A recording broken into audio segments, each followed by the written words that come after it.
இன்றைக்கி வந்து நான் ஃப்ரெஷ்ஷாக வந்து கருவேப்பிலையை பொரித்து எடுத்திருக்கேன். அடுத்து வந்து நம்ம கருவேப்பிலை பொடி எப்படி செய்யலாங்கிறத பார்க்கலாம்.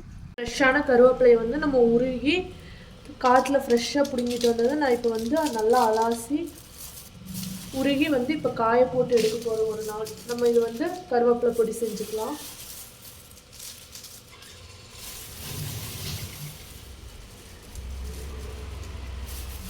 Hi friends, welcome to cook with SG channel. இன்றைக்கி நம்ம என்ன பார்க்க போகிறோம்னா கருவேப்பிலை பொடி எப்படி செய்யறதுன்னு பார்க்க போகிறோம். அதுக்காக நான் கருவேப்பிலையை நிழல்ல அலாசி ஒரு நாள் காய வச்சு எடுத்திருக்கேன். கடலைப்பருப்பு வந்து நான் 1/4 கப் எடுத்திருக்கேன். உளுந்து பருப்பு 1/4 கப். மிளகு வந்து நான் ஒரு 2 டீஸ்பூன் எடுத்திருக்கேன். அத்தை, இனி நீங்கள் ஆரம்பிங்க கருவேப்பிலை பொடி. சரி, பற்ற வச்சிடலாம். இப்போ ஆணிலே அடுப்பில் வச்சு ஃபஸ்ட்டு கடலைப்பருப்பு,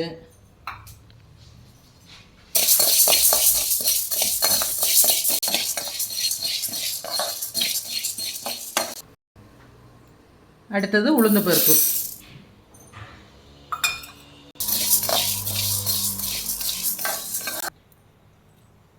பெப்பர், மிளகு வந்து இவ்வளோ போதும், ஒரு குழி கரண்டி அளவுக்கு, காய்ந்த மிளகாய் ஒரு 4 மிளகாய்,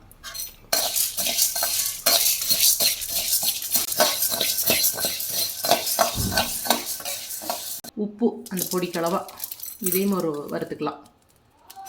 போதும், இந்த அளவுக்கு வறுவட்டுதுன்னா எடுத்து வேறு பாத்திரத்துக்கு மாற்றி.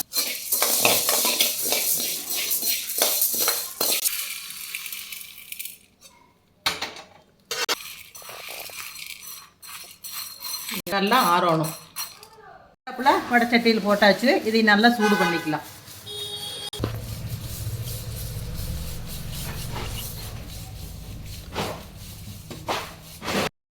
இந்த அளவுக்கு வறுபட்டு அடுப்பு ஆன் பண்ணி விட்டுட்டு அந்த சூட்டுக்கே வந்து கருவேப்பிலை நல்லா மொறு நறுக்கி.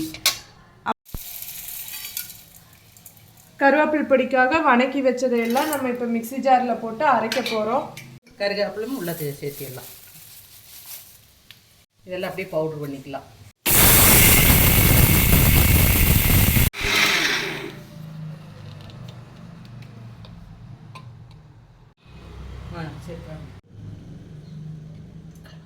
கருவேப்பிலை பொடி தயாராகிட்டுது.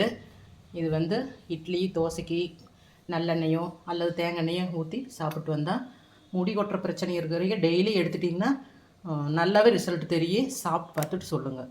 சூப்பராக இருக்குது.